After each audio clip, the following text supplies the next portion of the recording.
Buenas noches, bienvenidos al banquillo. Les saludamos como de costumbre a través de TSI. Hoy vamos a hablar de la justicia en nuestro país y qué tanto se avanzó en este 2017 y las expectativas de un nuevo año. Para ampliar, nos acompaña el abogado Mario Rolando Díaz. ¿Qué tal está? Gusto saludarlo. Muy bien, buenas noches. encantado de estar aquí en su programa. ¿Cómo está esa asociación de jueces? Bueno, la Asociación de Jueces por la Democracia, de la cual soy miembro y presidente del Tribunal de Honor, se fortalece cada día más. Siempre estamos nosotros a la expectativa de poder contribuir con los diferentes compañeros que están en las diferentes zonas del país en materia de capacitación, en materia de ver cuáles son sus problemas y también en el planteamiento de aquellas situaciones que nosotros creamos que como jueces debemos pronunciarnos para emitir un punto de vista que se ha escuchado tanto en el Poder Judicial como en la sociedad hondureña. Algunos profesionales del derecho también en su momento los criticaron porque señalaron que eran como una paralela o hasta como posición de algunas decisiones que ustedes mismos señalaron y criticaron dentro de la justicia hondureña. Sí, efectivamente, siempre en estos temas hay muchos puntos de vista, muchas críticas, muchas personas que creen que el juez debe estar con su boca callada, que no debe pronunciarse sobre ningún problema nacional.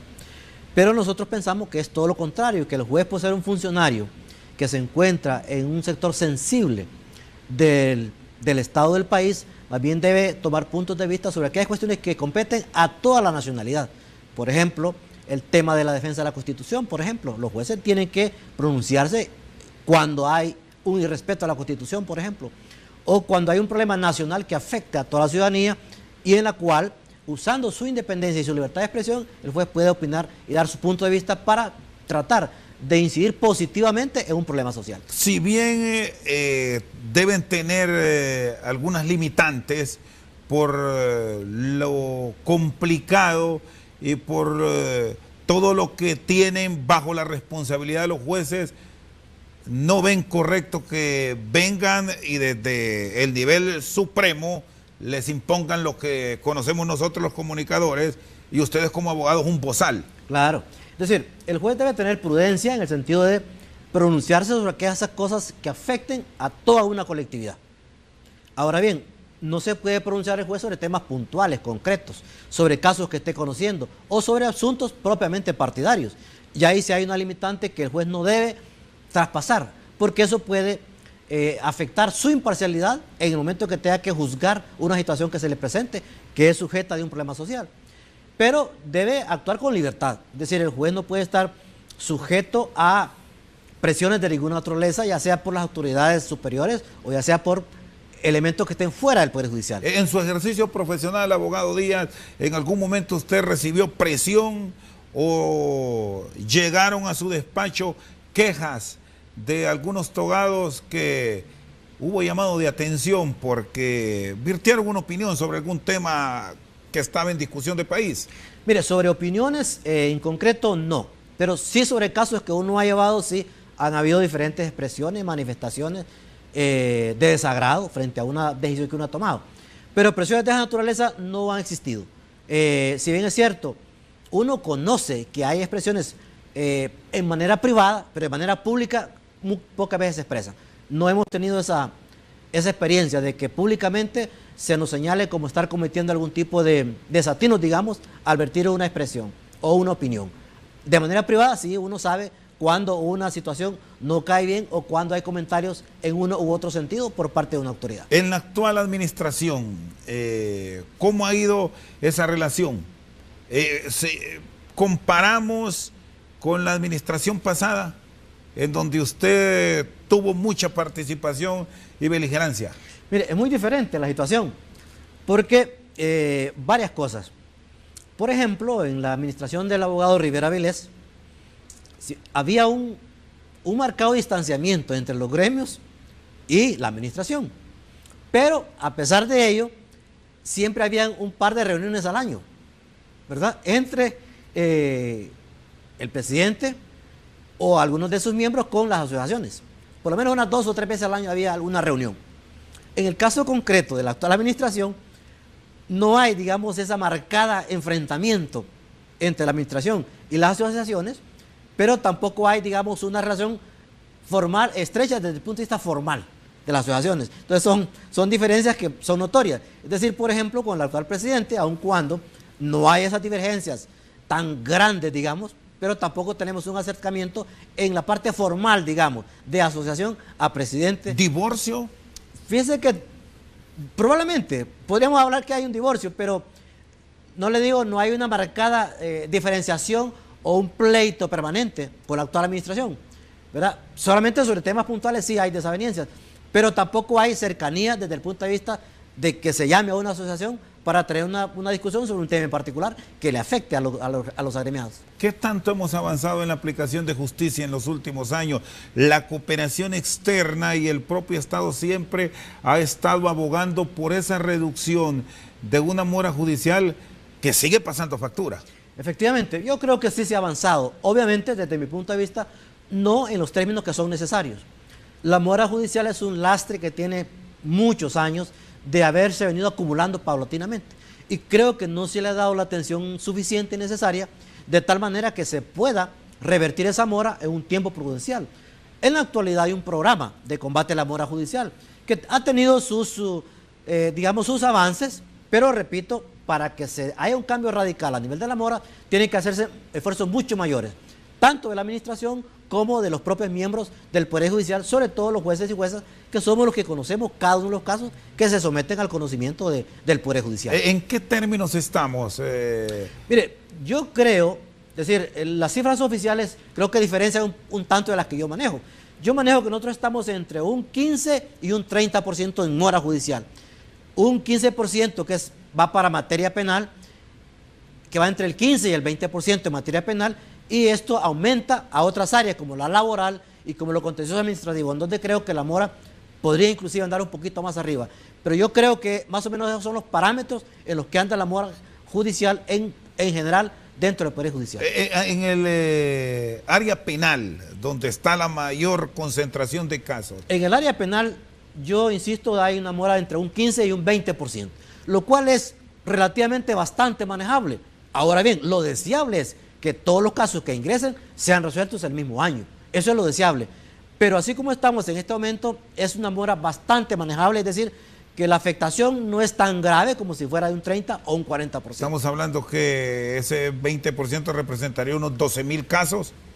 Eso más o menos sería ese el estimado. ¿Y cuál distribuidos es a nivel nacional. ¿Y cuál es el término adecuado en un país donde la justicia se aplica con ecuanimidad? ¿Deberían dar en qué promedio? Mire, en materia penal, ya los propios organismos internacionales, es decir, la propia Corte Interamericana de Derechos Humanos ha establecido que debe haber un plazo razonable. ¿Y cuál es ese plazo razonable, dice la Corte? Bueno, aquel que no vaya más allá del vencimiento de la prisión preventiva.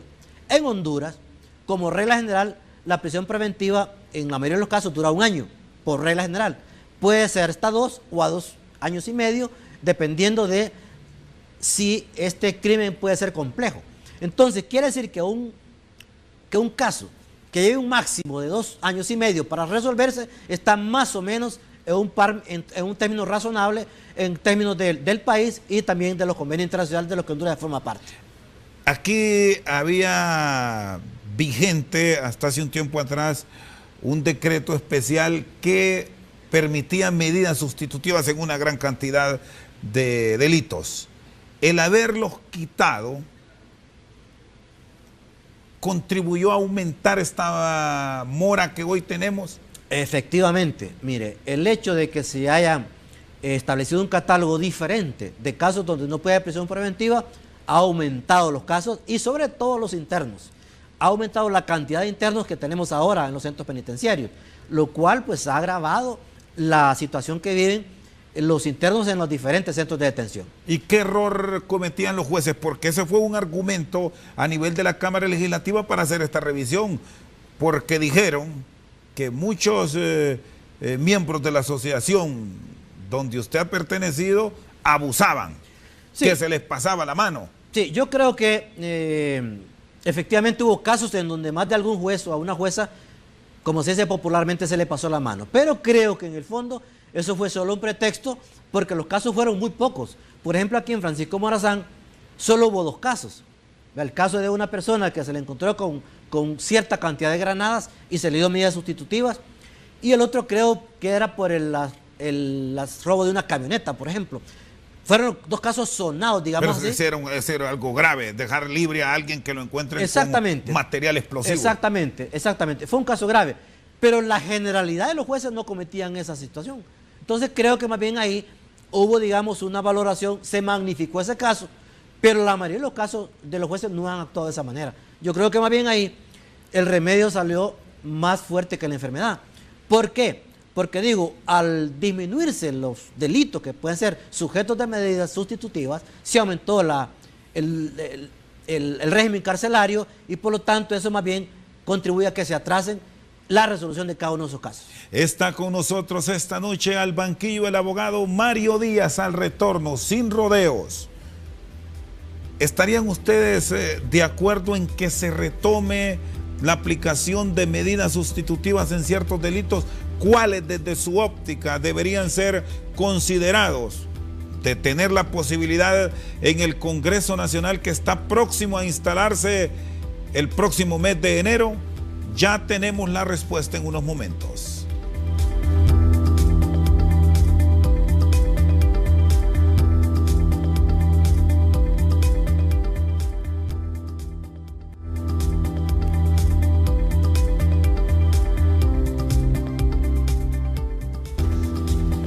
Sigue con nosotros el abogado Mario Díaz de la Asociación de Jueces por la Democracia. ¿Qué delitos deberían considerarse ante lo que estamos enfrentando con una mora alta? Bueno, aquellos delitos que tienen una mora más alta son aquellos de mayor gravedad. Eso sí no deben tocar. Por ejemplo, los asesinatos, por ejemplo, que va a una pena de 20 a 30 años. Son delitos de carácter grave. No debe haber, en la mayoría de los casos, no debe haber una medida sustitutiva para ellos. Y deben ser tratados con mucha rigurosidad. Porque en casos tan graves como ese, para empezar, no va a encontrar testigos que quieran declarar. Muchas veces se requiere la prueba científica, que de tanto se habla de ella. Pero en la práctica nosotros tenemos muchas carencias en ese sentido.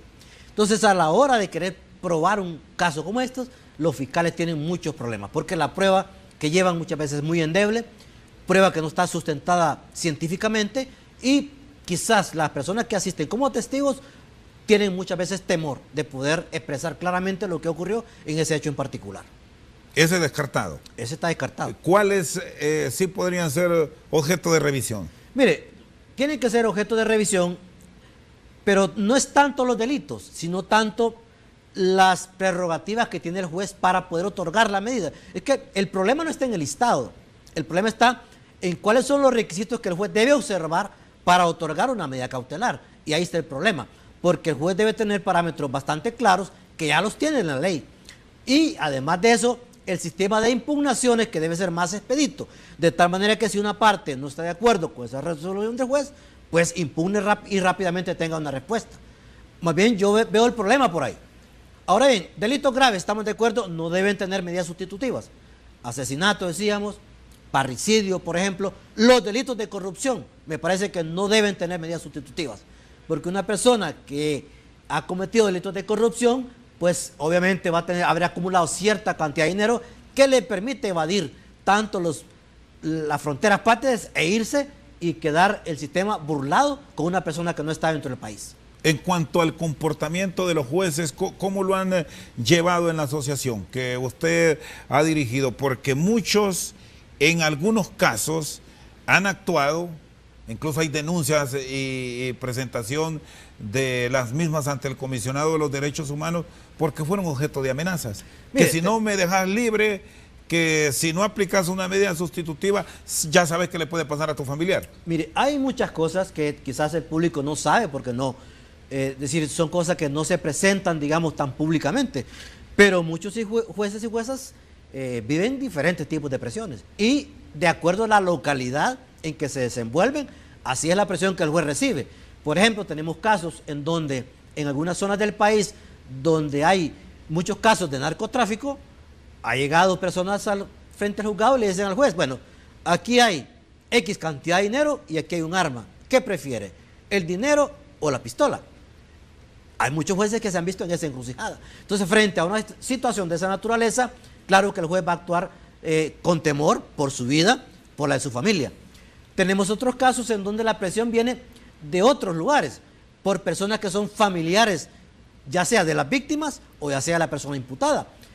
Y en otros casos, la propia connotación social que adquiere un hecho delictivo también somete al juez a muchos tipos de presiones.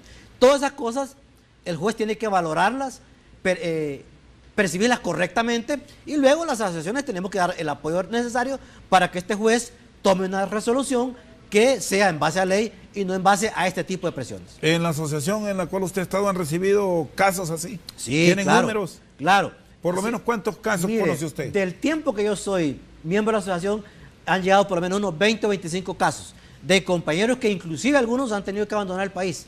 Tenemos el caso de 2 jueces en la Ceiba, que esto ocurrió hace unos 3 o 4 años, que tuvieron que retirarse del país porque su vida estaba muy amenazada. ¿Qué tanto ha contribuido, abogado Mario Díaz, la creación de la figura del juez con jurisdicción nacional para que él actúe en casos sonados y así descargar un poco a estos jueces que, como el caso de los muchachos de la Ceiba, se vieron amenazados y hasta abandonar el país? Ha contribuido, pero no en la proporción que se esperaría. ¿Por qué razones? Porque los compañeros que tienen los casos de jurisdicción nacional solo actúan en aquellos casos donde los imputados son bandas, es decir, que son personas que van, casos en las que están vinculados de 3 personas en delante. Entonces, por ejemplo, un asesinato en donde solamente se capture a una persona, aunque hayan actuado 5 o 10 contra él, es conocido por nosotros. En ese sentido, entonces, más bien es un peligro que esté siendo juzgada una sola persona cuando los demás andan prófugos. Y es un peligro más bien para ese juez que no tiene ciertas prerrogativas que sí tiene el juez de jurisdicción nacional. ¿Debería plantearse una modificación y, si existe la posibilidad presupuestaria, hasta contratar más? Definitivamente, nosotros pensamos que debe haber una modificación en la estructura de la concepción de lo que es un juez de jurisdicción nacional. Por ejemplo, yo una vez le comentaba yo con unos miembros de la Corte Suprema que, por ejemplo, si en Tegucigalpa son 6 salas, por todas, hablando de jurisdicción nacional, y de las que no lo somos, entonces 3 de ellas debieran conocer solo casos de jurisdicción nacional, es decir, de criminalidad compleja, y los otros casos, tener los que se llaman casos de bagatela. Entonces, a estos 3 salas, darles toda la protección necesaria y suficiente, porque requiere un buen presupuesto para ello, y a las otras, pues, dejarlas con una seguridad menor. Al no hacerlo así, sucede entonces lo que yo le estoy comentando, que hay salas que conocemos delitos de extorsión, donde solamente es una persona a la que es detenida, pero nosotros sabemos por experiencia que se detiene a una persona, pero que esta persona es miembro de una banda. Obviamente que si solo se detiene a una persona, el resto de la banda anda libre. Entonces, esa es la diferencia con jurisdicción nacional, y por eso es que nosotros no tenemos la descarga que debiera ocurrir si efectivamente ellos conocieran todos los casos referidos a delitos graves como asesinatos, como el parricidio, etcétera, en donde son múltiples las personas que participan, pero que solo se captura a 1 o 2 de ellas. ¿Se logró avanzar en el proyecto que buscaba revisar una gran cantidad de casos bagatela, bajo el cual se pretendía darle de baja a los mismos y así reducir todos estos números elevados que tiene el Poder Judicial?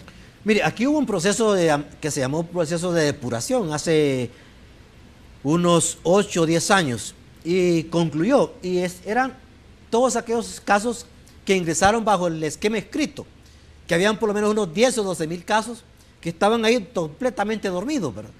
Ese proceso de depuración, que más o menos se inició en el 2001 o el 2000 por ahí, ya concluyó como el 2010. Y eso contribuyó enormemente a que esa mora se terminara. Naturalmente, ya en este momento ya no necesitamos un programa de esa naturaleza, pero sí necesitamos, por ejemplo, que haya más apoyo para los jueces y juezas, porque muchas veces el juez es denunciado por no tomar una decisión en uno u otro sentido. Entonces el juez se mira temeroso para tomarla y se requiere que las autoridades centrales tengan un mayor compromiso en cuanto a la defensa de ese juez, que puede ser sujeto de diferentes tipos de presiones. Y cuando pasamos al caso complejo, a casos de alto impacto, como lo han denominado ahora, y por el riesgo que implica para un profesional del derecho que actúa como juez, actuar, siempre surgen ideas como la famosa figura del juez sin rostro. ¿Eso es algo que lo debemos olvidar los hondureños o es lógico tomarlo ahora? Mire, es lógico pensarlo, porque muchas personas dicen, bueno, usted se encuentra en un riesgo inminente. Ahora bien, si bien es cierto, es lógico pensarlo por la inseguridad que se vive, también es cierto que el tema de los jueces sin rostro es un tema que ha sido discutido inclusive a nivel de la Comisión Interamericana. Y la Comisión Interamericana, en el caso Perú, por ejemplo, dictaminó que los jueces sin rostro violentaban los derechos de las personas y de los imputados, y por lo tanto fueron prohibidos.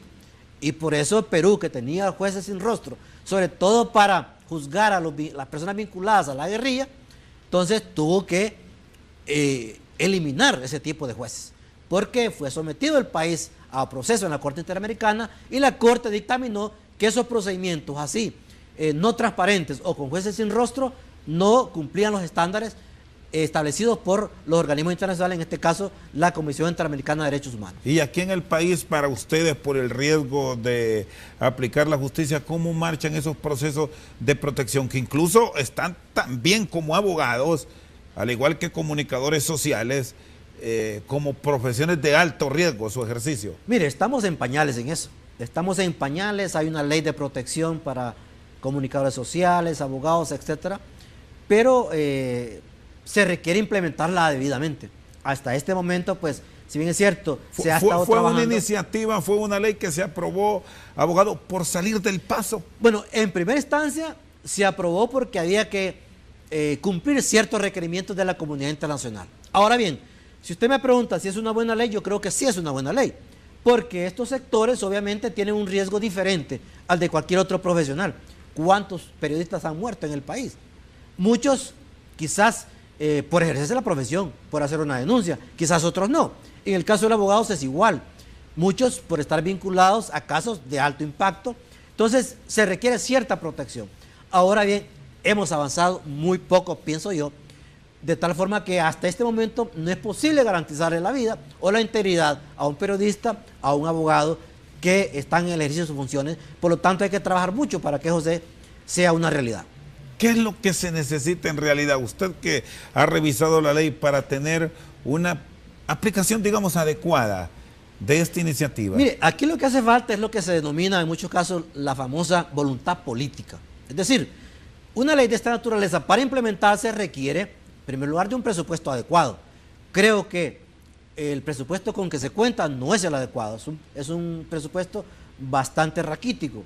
Por otro lado, se requiere una voluntad de toda la institucionalidad, porque muchas veces se ha verificado que la afrenta contra muchos comunicadores sociales o contra muchos abogados proviene muchas veces del propio Estado a través de sus instituciones, a través de la policía, por ejemplo, o de sus cuerpos de seguridad. Entonces, en ese sentido, tiene que haber una voluntad clara del gobierno de respetar el ejercicio de estas funciones, porque muchas veces, por ejemplo, un periodista critica a un comisionado de policía, por ejemplo, y este le denuncia o lo señala o lo amenaza. Entonces, esas situaciones tienen que ver con la voluntad que todo el Estado tenga para poder respetar y defender las diferentes profesiones.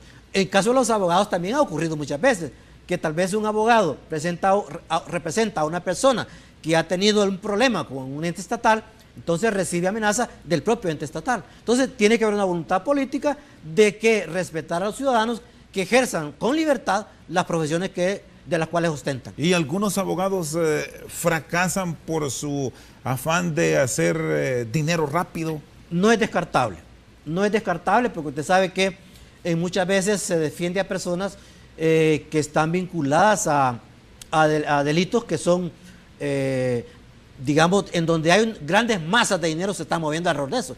Los delitos de narcotráfico, por ejemplo, los delitos del robo de vehículos, el sicariato, es decir, mueven grandes masas de dinero, la trata de personas. Entonces muchas veces hay abogados o abogadas que se especializan, por así decirlo, en este tipo de casos. Entonces, claro, cuando hay casos de esta naturaleza, muchas veces el riesgo es mucho mayor. ¿Por qué? Porque puede caer en la disputa entre diferentes bandas que se pelean determinadas zonas, determinados territorios, y muchas veces el abogado cae en la colada por estar representando a una u otra persona. Eso no quiere decir que esta persona no tenga el derecho a ser representado, ¿no? Digo que el riesgo se incrementa porque el área de trabajo, por así decirlo, en que se desenvuelven estas personas es altamente peligroso. ¿Es altamente riesgoso el derecho penal entonces? Es de mucho riesgo y de mucha responsabilidad, claro que es de mucho riesgo. Es el más es el más complejo. riesgoso, es el más riesgoso, el más difícil, pero a la vez es el que más permite poder servirle mejor a las personas. ¿Por qué razones? Y se han creado, perdón abogado, se han creado programas y estrategias a nivel de los profesionales del derecho, sean estos defensores, acusadores, jueces, para saber cómo manejar estos casos. Mire, el Colegio de Abogados en la actualidad, sobre todo a raíz de la muerte de una abogada que ocurrió en el propio juzgado de letras penal de Francisco Morazán, tomó algunas estrategias para poder preservar la vida de las personas que llegan al juzgado de la Granja. Durante cierto tiempo, pues, contrataron alguna empresa de seguridad para que posibilitara el movimiento, pues, de los abogados que se manejan por ahí. Claro, el tema de la seguridad es un tema que debe ser tratado integralmente. Es decir, el hecho de que usted ande con un guardaespaldas o con dos o con los que sean, no garantiza que usted va a estar seguro. Naturalmente que eso disminuye el riesgo. Pero tiene que haber programas de mayor integralidad. Seguridad en la casa, seguridad en el traslado y seguridad propiamente en el ejercicio profesional. Está con nosotros esta noche al banquillo el abogado Mario Díaz, miembro de la Asociación de Jueces por la Democracia. Sin casaca, después de la pausa, ¿qué tanto ha cambiado la aplicación de justicia y el nombramiento de personal del Poder Judicial en la nueva administración? Sobre todo porque ya la historia del Consejo de la Judicatura todos la conocemos y ahora es mando directo del presidente del Poder Judicial. Después de la pausa tenemos la respuesta.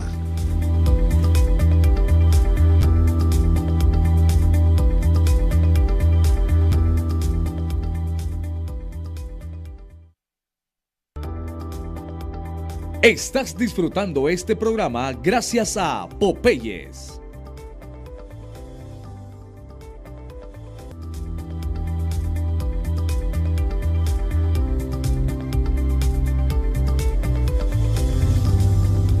Sigue con nosotros al banquillo el abogado Mario Rolando Díaz. Hay un dicho que dice: ¿quién es tu peor enemigo? El de tu misma profesión. Hay argollas en los abogados, en los licenciados en Derecho o hasta en los notarios. ¿Pasa eso? Claro, no, claro que pasa en todos lados. Vaya, si usted se va al colegio de abogados, usted va a ver que siempre las mismas personas son las que están dirigiendo, son las que consiguen digamos, los mejores proyectos para su desarrollo personal. Y así es en todos lados. Desgraciadamente no hay, digamos, el sentido de la meritocracia en el país, que posibilite que la persona avance por sus propias posibilidades, por su capacidad profesional. Eso es bastante limitado. Siempre las argollas existen y deben ser destruidas porque si no afectan el desarrollo normal de las instituciones. Por cierto, el gremio de mayor afiliados en Honduras son ustedes, los profesionales del derecho. ¿Qué visión tiene de lo que pasó en el Colegio de Abogados? ¿Aplican justicia, discuten y son muy propositivos en leyes en nuestro país? Y al final tenían una hoguera en su hogar. Fíjense que es interesante la pregunta porque muchas personas me la han hecho. ¿Cómo es posible que los abogados, conociendo las leyes y sabiendo que eso no se puede hacer, por qué se hace? Claro, ahí hay un tema de ética personal, profesional, etcétera. Yo creo que lo que ha ocurrido en el Colegio de Abogados, pues, es una situación bastante grave. Un gremio como el Colegio de Abogados debe ser ejemplo, más bien, frente al país. Porque como usted lo ha planteado, el abogado está proponiendo muchas veces reformas legales. En este momento el Colegio de Abogados ha participado como veedores del proceso electoral. Entonces, es una institución que debería ser ejemplo. Pero cuando se maneja de la forma en que se ha manejado históricamente y donde se han producido lo que se está procesando en este momento, la verdad debe llamarnos mucha preocupación. Quiere decir entonces que las personas que fueron nombradas por los propios afiliados, que somos todos nosotros, no han sido los más éticos, no han sido los más responsables y no han manejado con las manos limpias las finanzas del colegio, sino que lo han utilizado para favorecerse personalmente, lo cual es grave. ¿Por qué? Porque las personas que los hemos electo somos profesionales universitarios que debemos fijarnos en esa persona, más que todo en su capacidad profesional y en su ética, y no en otro tipo de consideración. ¿Y qué pasó en la asamblea? ¿No olieron eso con el colmillo que tienen muchos abogados? ¿O es que no se reunían? No, es que mire, muchas veces las personas actúan independientemente de su grado de profesionalidad, actúa por emoción, actúa por partidismo, actúa por afinidad personal, pero nunca revisa la conducta moral de esa persona. De tal manera que poder garantizar que un directivo que llegue es porque tiene amor a la institución, porque tiene capacidad y porque tiene ética para manejar las cosas, los asuntos con toda honestidad. Entonces muchas veces al calor, digamos, de la efervescencia política, gremial o partidaria, se elige a las personas solamente porque son de su afinidad, sin pensar en la ética que tiene esta persona que uno está eligiendo. Bueno, hallar un ciudadano políticamente puro es imposible. Así es. Todos tenemos un corazoncito, pero a nivel de un gremio como los abogados, ¿qué tanto daño ha hecho que los partidos políticos, y hablando de los centenarios, tomen partida y que cuando venga la elección comience a respaldar a un sector y el otro vaya por el otro lado? Lógico. Han afectado mucho porque en teoría se dice que los gremios no tienen partido político, pero en la práctica usted verá que un partido apoya a determinado frente y otro partido a otro frente. Entonces, las condiciones de esos partidos se llevan al gremio y eso afecta a la institución, porque entonces no se ve al gremio como una entidad donde uno participa por su profesión, sino que se lleva a la participación propiamente política electoral. Y eso es grave. ¿Por qué? Porque de esa misma forma como se piensa partidariamente, se quiere dirigir al colegio ya cuando se están en el ejercicio de sus funciones. Y muchas veces los directivos son incapaces de desprenderse de la situación partidaria cuando ejercen su función como dirigentes del gremio. Que los directivos del Colegio de Abogados sean parte de decisiones de trascendencia, como ser proponentes para la Corte Suprema de Justicia, formar parte de los profesionales que llevan la propuesta del fiscal general de la República, etcétera, etcétera. Le llevan un tráfico de influencia y a una pelea sin cuartel por querer formar parte de esas estructuras. Claro, porque el colegio, como usted lo plantea, interviene en situaciones que son decisorias para la vida nacional. Entonces, claro, eso genera una serie de intereses y una serie de influencias que se manejan ahí. Entonces, por la consecución de esos votos que son claves en esas comisiones o en otras que puedan existir, entonces las pasiones se desatan y claro, surge la idea del control del gremio por todo ese tipo de cosas. Cuando los gremios surgen para proteger los derechos de las personas que se afilian, sin distinción de ninguna naturaleza. Porque para el trabajo político, para eso están los partidos políticos. Los gremios están para defender intereses de la profesión.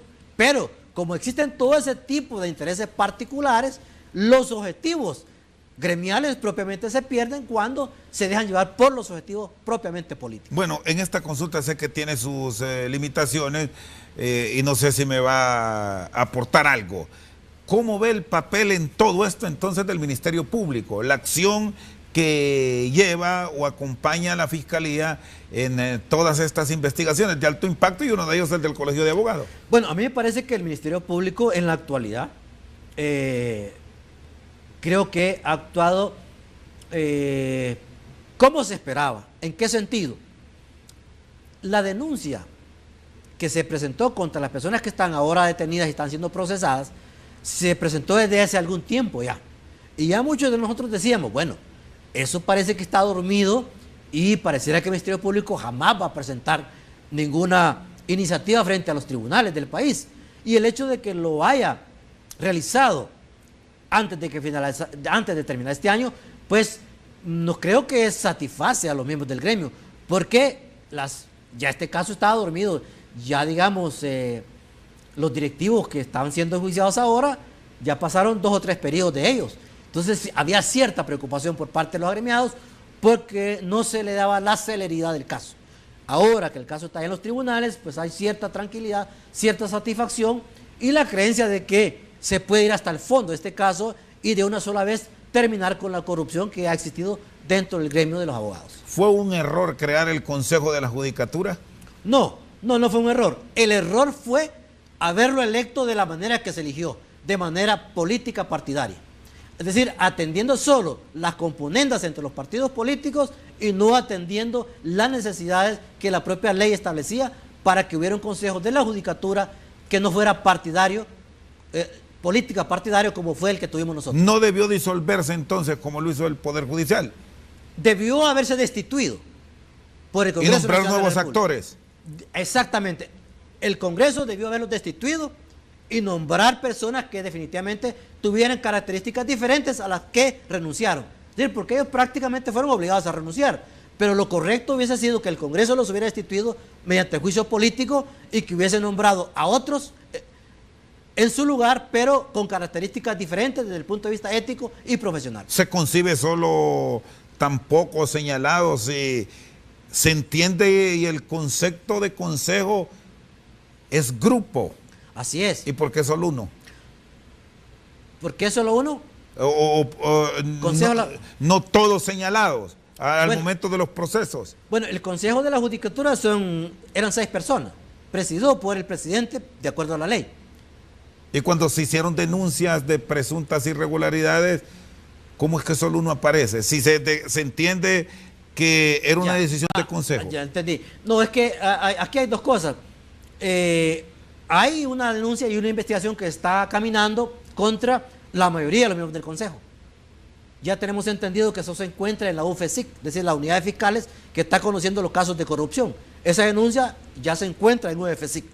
Y ahí están denunciados o en proceso de investigación todos los antiguos miembros del Consejo de la Judicatura. Obviamente, me imagino que usted se refiere al caso de Teodoro Bonilla en específico, que solamente fue una persona a la que fue enjuiciada, pero porque la investigación contra él surgió de un caso diferente, un poco al margen del grupo, digámoslo así.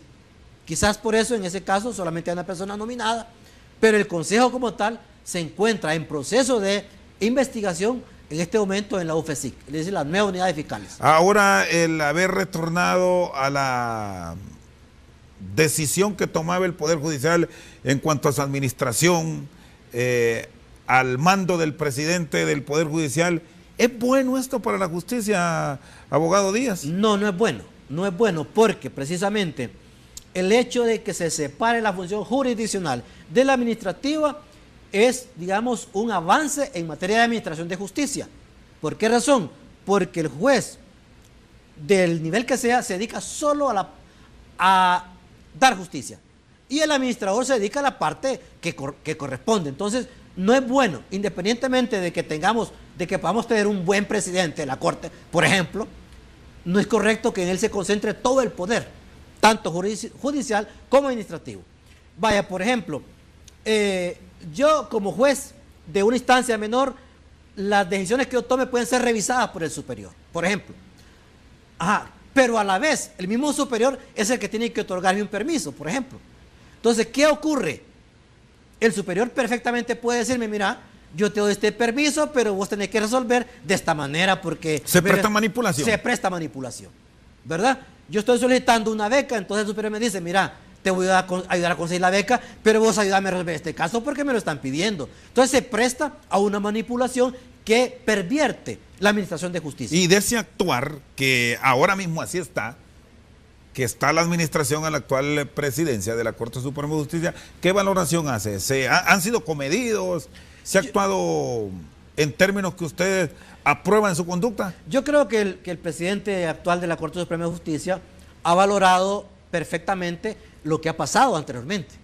Recordemos que el presidente de la Corte actual fue electo por el Congreso como miembro del Consejo de la Judicatura, pero nunca tomó posesión, porque inmediatamente asumió el cargo de director de fiscales y posteriormente miembro de la Corte Suprema de Justicia. Es decir, pero él fue parte de ese consejo que fue nombrado por el legislativo. Entonces creo que él vio toda esa experiencia y no quiere repetirla, a tal grado que en su administración nombró lo que se denominó mesas técnicas que investigó todas las irregularidades en las que incurrió el Consejo de la Judicatura, a tal grado que Esas mesas proporcionaron la base mediante la cual está trabajando la OFECIC y la MASI en el tema del conocimiento de esos casos de corrupción del Consejo de la Judicatura. Entonces creo que él ha valorado esa experiencia y creo que no va a incurrir ni está incurriendo desde mi punto de vista en los errores que en materia administrativa a ese nivel cometió el Consejo de la Judicatura. ¿Mete miedo o hace pensar, advierte usted a muchos hondureños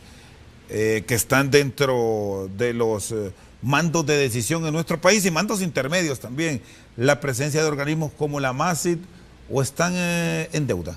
Mire, a mí me parece que aquí hay dos cosas. Hay muchos colegas que les provoca satisfacción que una entidad como la MASI esté presente en el país. ¿Por qué? Porque se sienten respaldados cuando toman una decisión favorable, digamos, a una adecuada impartición de justicia. Pero hay otros que se sienten temerosos porque lo ven como un mecanismo de presión para que resuelvan de determinada manera. Yo personalmente creo que la presencia de la MASI en el país contribuye, quieras o no, a darle cierta estabilidad al juez, cierto respaldo al juez, cuando el juez está actuando de manera correcta. ¿Por qué razones? Porque muchas veces en nuestro país, como a veces el plomo flota y el corcho se hunde, usted toma una decisión conforme a ley y es duramente criticado, porque hay sectores poderosos que tal vez se están oponiendo a esa resolución. Entonces una entidad como la MASI, que es externa al país, provoca, digamos, cierto muro de contención para evitar este tipo de presiones. Y cuando hay algunos sectores que critican porque dicen que la MASI presiona mucho, como ocurrió recientemente con el caso de los diputados, que pidieron una orden de detención. Esa es la otra parte, esa es la otra parte. Yo creo que no es deseable la presión de ningún tipo que sea, venga del Congreso, del Ejecutivo, de la MASI, no es deseable. Ahora, es entendible, porque precisamente el trabajo de la MASI es ese, es decir, tratar de darle salida a los casos de corrupción que el país no ha podido resolver. Obviamente, creo que el juez no debe sentirse presionado, sobre todo un juez de la Suprema. Lo entendemos. ¿Usted ve normal que en este caso, digámoslo así, que toquen la puerta?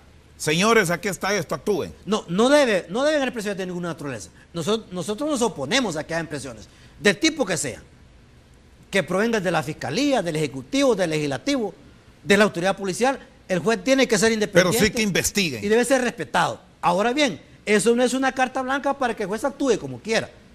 Estamos de acuerdo. Tampoco es carta blanca para que el Ministerio Público denuncie solo porque no se le resolvió de una u otra forma.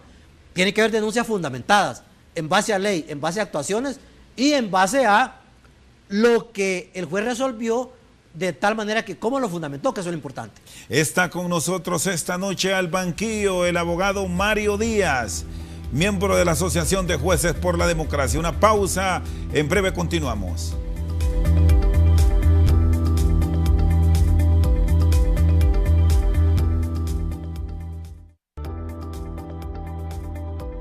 Estás disfrutando Al Banquillo gracias a Tigo Me Llega.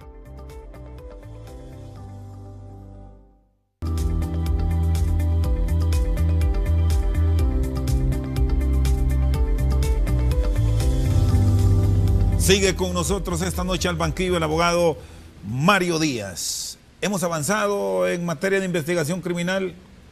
Sí, se ha avanzado.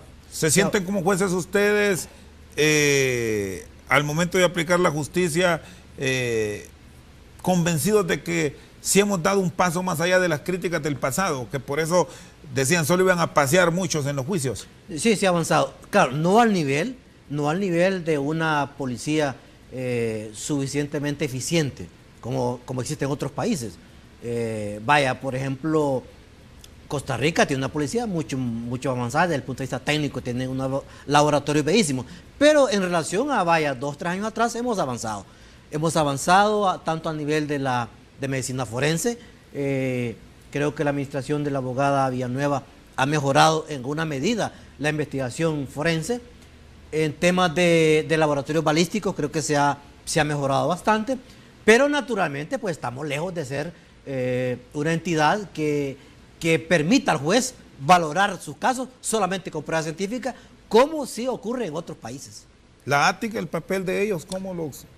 Creo que a nivel de la ATIC inclusive hay un mejoramiento porque la La parte investigativa que ellos han manejado lo han hecho con bastante profesionalismo. Creo que ha mejorado el trabajo policial desde ese punto de vista, y yo diría pues que la dirección que tiene pues es una dirección adecuada, es una persona con mucha experiencia y sobre todo con mucho compromiso, que es lo importante en las instituciones. Muchas veces la gente que está al frente no es que no sea capaz, no, es que le hace falta compromiso con la ciudadanía. ¿Y los recursos técnicos de los cuales a ustedes los dota el Poder Judicial, los siente consecuentes con las exigencias del mundo actual? Oh, falta mucho, falta mucho. Si fíjese que, por ejemplo, en algunos juzgados y tribunales todavía están trabajando con máquinas de las antiguas, con máquinas de escribir de las antiguas todavía. No hace falta una computadora, no tenemos servicios de internet, por ejemplo, que eso es básico ahora en una institución o que un funcionario lo requiere para hacer sus tipos de consultas. Imagínese que mediante el internet, usted como periodista lo conoce, usted puede ingresar a cualquier biblioteca del mundo y hacer una consulta. No tenemos otros servicios de internet. Entonces, claro, hace mucha falta que se mejore la infraestructura, que se mejore las capacidades técnicas y que nos pongamos al tono con el tema de la tecnología. Incluso hay una situación que es bastante clara, ni siquiera tenemos lo que se llama expediente digital único, sino que en todas las instancias donde pasa un proceso lleva diferentes números, y eso muchas veces significa atrasos porque el número no se coloca correctamente y se puede perder la información o se empapela el expediente porque no se conoce, no se sabe a cuál corresponde. Ni siquiera en eso hemos podido avanzar en el sistema digital único, de tal forma que desde que ingresa un caso a la policía y llega al juzgado sea el mismo número, para que no se pierda la información y para que ese expediente siga su curso muy rápido. Y de cara a este 2018 que lo tenemos a días, ¿cómo resolver todo esto? ¿Qué esperan? ¿A qué aspiran?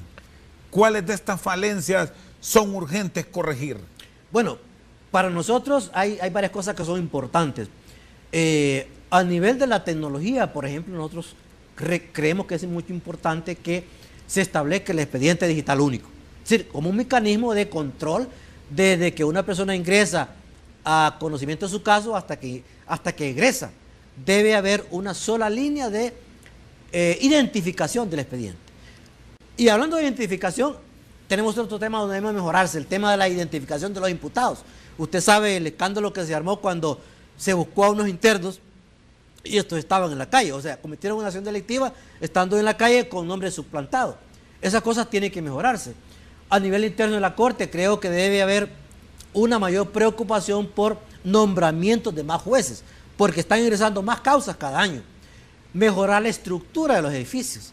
Vaya, por ejemplo, en Tegucigalpa y en muchos centros de justicia del país, por donde ingresa el juez, por ahí mismo ingresa el imputado. Y muchas veces hasta nos encontramos. Eso contribuye a la inseguridad del juez. Entonces, esas cosas deben corregirse. Por ejemplo, a nivel de la planta vehicular, hay que mejorarla porque muchos juzgados no tienen vehículos, o si tienen son vehículos en mal estado, o no es suficiente la planta vehicular para atender las necesidades de trabajo que tenemos cada uno de los jueces y tribunales. A nivel de toda esta estructura montada, entonces, sí reconoce que deben venir cambios. Deben venir cambios a todo nivel, tanto a nivel de los recursos materiales como los recursos humanos. Y en cuanto al recurso humano, ¿estamos formando buenos profesionales? Mire, ¿contrataría o recomendaría, si se puede usar este término, a un muchacho recién egresado, o apostaría más por hombres que peinan canas? Mire, las universidades todavía tienen dificultades para formar al abogado de hoy. Todavía la enseñanza es muy escolástica, muy atrasada. Han habido cambios a nivel procesal y las universidades, muchas de ellas no se están adaptando a esos cambios. De tal manera que, por ejemplo, en la Universidad Nacional no hay la obligatoriedad, por ejemplo, de asistir a los juicios orales, por ejemplo. Es decir, como obligación no existe. Entonces, claro, cuando un joven va egresando y no ha visto un juicio oral por su propia cuenta, tiene problemas para hacerlo. Porque ahora todo lo que exprese tiene que ser oralmente y muchas veces no han llevado ni siquiera un buen curso de oratoria forense de tal manera que pueda expresarse correctamente. Entonces, las universidades todavía tienen déficit de formación, de tal manera que poder sacar a un egresado que se adapte sin dificultad a las normas de carácter laboral porque es muy diferente lo que enseña la universidad y lo que el joven va a ver en la práctica. ¿Ha sentido frustración en su desempeño como profesional del derecho, como juez, durante su desarrollo como profesional, sobre todo por estas deficiencias que nos ha revelado? Sí, a veces se siente frustración porque uno sabe que hay un caso que se pudo haber resuelto de determinada forma y porque existió tal carencia, se resolvió como se resolvió. Porque uno, aunque nuestro deber es no parcializarnos con ninguna de las partes, pero somos personas también, que sentimos y pensamos, y que muchas veces decimos, si hubiese tenido esta prueba, hubiéramos resuelto de mejor manera este caso. Pero como no la tuvimos, tenemos que resolverlo así. Entonces eso causa cierta frustración. Y a veces también se frustra el hecho de que usted quiere hacer el mejor trabajo posible y encuentra dentro de ese equipo de trabajo personas que no lo están haciendo. Y que no se empujan en la misma dirección o con la misma fortaleza para mejorar el sector justicia. O que uno esté trabajando correctamente y que otros no, y hablen de todos mal porque unos actuaron incorrectamente.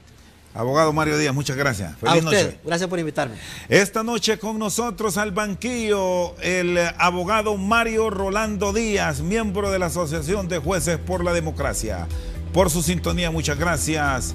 Feliz noche.